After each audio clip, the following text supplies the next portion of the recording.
के रूप में जाने जाते थे। उनके मन में दिलचस्पी हुई, उन्होंने मेहनत करके मंदिर बनाया और मंदिर को स्वयं सजाने और संवारने का भी काम किया है। विगत कुछ दिन पहले जब हम विधायक बने, हमको बनाने में उनकी भी अग्रणी भूमिका रही है। कई मंचों तक उन्होंने हमारे साथ शेयर किया है और समाज के लोगों को लेकिन बताने का हत्या किसी का भी हो, पक्ष हो या विपक्ष हो, हत्या तो दुखद है और ऐसे चीज़ को कभी भी बढ़ावा देने की ज़रूरत नहीं है। एक जनप्रतिनिधि के नाते मेरा ड्यूटी है, मेरा धर्म कहता है।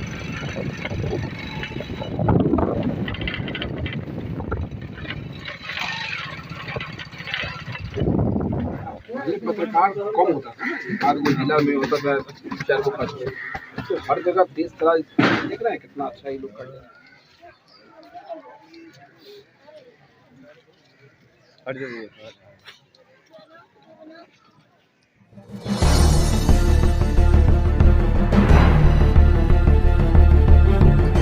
कुडवा चैनपुर में जो घटना हुआ है, वहीं पे पक्ष के नेता हमारे जो युवा विधायक पवन जायसवाल जी हैं और काश मैं इस घटना पे उनसे बात करूंगा और मैं अपने व्यूअर को दूंगा जानकारी कि हमारे विधायक साहब क्या कर रहे हैं और क्या उनके सुरेश जी के साथ में लोकप्रियता था या सामाजिक स्तर से थे तो उनके साथ में इनका प्रेम व्यवहार है या अपने विधानसभा के एक वोटर के नाते यहाँ पे आए हुए हैं।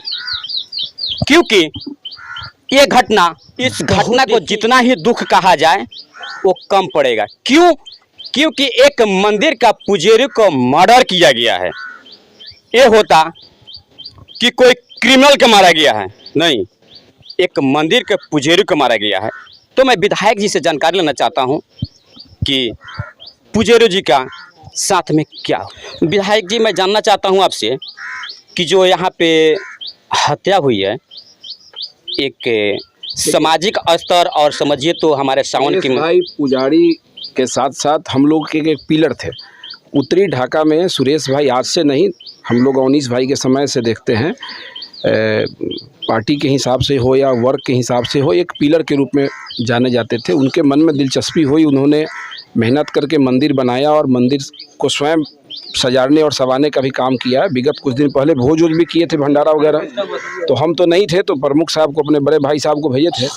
तो और इस बार जब हम विधायक बने, हमको बनाने में उनकी भी अग्रणी भूमिका रही है। कई मंचों तक उन्होंने हमारे साथ शेयर किया है और समाज के लोगों को बताने का काम किया है। लेकिन हत्या किसी का भी हो, पक्ष हो या विपक्ष हो, हत्या तो दुखद है और ऐसे चीज़ को कभी भी बढ़ावा देने की ज़रूरत नहीं है। एक जनप्रतिनिधि के नाते मेरा ड्यूटी है, मेरा धर्म कहता है कि जो लोग भी इसमें शामिल हो, चाहे वो जिस जाति का हो, जिस धर्म का हो, यहाँ के भी रहने वाले हों, उसके खिलाफ कार्रवाई सुनिश्चित कराएंगे। इसमें कोई कोताही नहीं होगी। मैंने थाना प्रभारी डीएसपी साहब और एसपी साहब को भी मैंने कहा है कि एक समय सीमा के अंदर ये चीज़ होना चाहिए, क्योंकि कई घटना इस बॉर्डर के क्षेत्र में घटा है। अन्य घटना का कारण कुछ भी हो सकता है, ये घटना दिन दहाड़े घटना घटा है और अकारण घटना घटा है। अकारण क्या मैं जान सकता हूँ कि सिर्फ पुजारियों को क्या आजकल टारगेट किया जा रहा है? देखिए, ये हिंदुस्तान है और यहाँ हर जाति और धर्म के लोग रहते हैं, लेकिन हिंदुस्तान में ज़्यादा संख्या हिंदुओं की है और हिंदुस्तान में हिंदू कभी नहीं चाहता है कि दूसरा कोई असुरक्षित हो जाए। लेकिन अगर पुजारी सुरेश भाई की हत्या अगर दूसरे किसी कारण से हुई होगी तो प्रशासन के जांच में अगर सामने आएगा तो उसी हिसाब से कार्रवाई भी होगी। इसलिए हम लोगों ने प्रशासन को स्वतंत्र किया है कि 2 दिन 3 दिन में आप अपने हिसाब से गहराई में पहुँचिए। चूँकि एक रास्ता मिल गया ना, फ़ोटो आ गया, 3 आदमी का फ़ोटो मोटरसाइकिल पर आ गया, उसका फ़ोटो साफ़ नहीं है, तो वो तो लैब वगैरह में भेज के जो साफ़ कराने का चीज़ है करके, प्रशासन के पास तकनीक है, उस चीज़ को करेंगे। और प्रशासन के पास बहुत सा प्रक्रिया है। अभी आप सिद्धू हत्याकांड में आप देख रहे हैं ना, कहाँ से खोज के पहुंच गया पुलिस कहाँ तक। इसलिए प्रशासन के पास आज के समय में सूचना तंत्र मजबूत है। मोबाइल के माध्यम से डंप लोकेशन निकाल के इस घटना के समय यहाँ कौन था, 20 मिनट बाद यहाँ से कौन चला गया।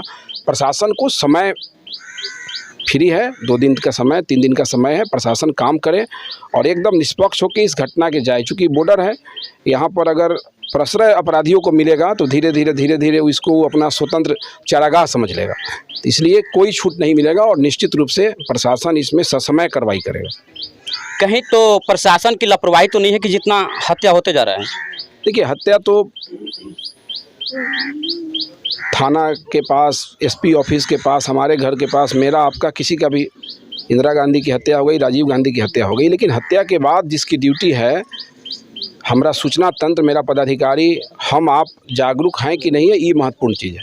इसलिए हमको अपने अधिकारियों पर विश्वास करना पड़ेगा एक समय अवधि के लिए कि आप इस कैसे काम कर रहे हैं। आप लेकिन आप एक बात बताएं कि सिद्धू में जितना प्रशासन एक्टिव थे, क्या यहाँ पे पुजेरू के मर्डर में एक्टिव हो जाएगी प्रशासन? ठीक है, सिद्धू जी के हत्याकांड के कितने दिन बाद आप देखें कैसे पकड़ के काउंटर कर दिया गया, गोली चलाया तो जवाब मिला। तो प्रशासन के लिए ये चुनौती है, केवल हत्या नहीं है, थाना के बगल में हत्या हुआ है। इसलिए मैंने थाना प्रभारी को भी कहा कि आपके लिए ये चुनौती है, ये प्रशासन के लिए ही नहीं है, ये वर्तमान सरकार के लिए भी चुनौती है कि दिन दहाड़े हत्या हो गई।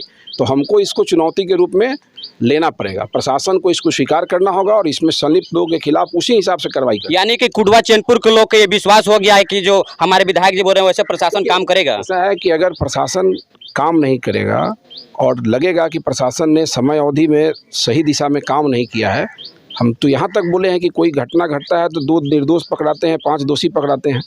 कोई किसी का अप्रोच, कोई पैरवी की जरूरत नहीं है, आप पहुँचने का प्रयास कीजिए उन जगह तक, क्योंकि ये दिन दहाड़े हत्या हुई है और क्रिमिनल की मनोबल को कभी बढ़ने नहीं दिया जाएगा। और हमको विश्वास है कि प्रशासन, एसपी साहब के स्तर से जो डायरेक्शन है, जो टीम लगाया गया है, यहाँ पर टीम बना दिया गया है इस घटनाक्रम के जांच के लिए, पकड़ धकड़ के लिए, तो निश्चित रूप से प्रशासन इसमें सफल हो जाएगा। अभी हमारे साथ जुड़े हुए थे ढाका विधानसभा के विधायक पवन जायसवाल जी, और इस घटना के स्थल से जो जुड़े हुए थे सारी बातें उन्होंने जानकारी दी, तो प्रशासन को कैसे कैसे क्या क्या करना है और कब तक कार्रवाई करना है। अगर कार्रवाई नहीं होगा तो उन्होंने बोला है कि यहाँ से उनको जाना पड़ेगा।